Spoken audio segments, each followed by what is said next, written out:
problema walang initindi, kundi ang aking sarili. Maraming simpleng pangarap ang nabubuo sa aking isipin.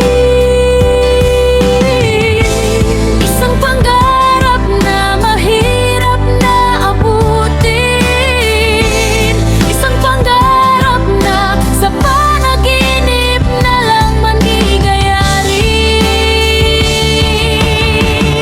Masarap bumad sa pagkabata, masarap balikan ang nakaraan, na kasama mo yung taong mahal mo sa buhay, na walang sakit at kasama mo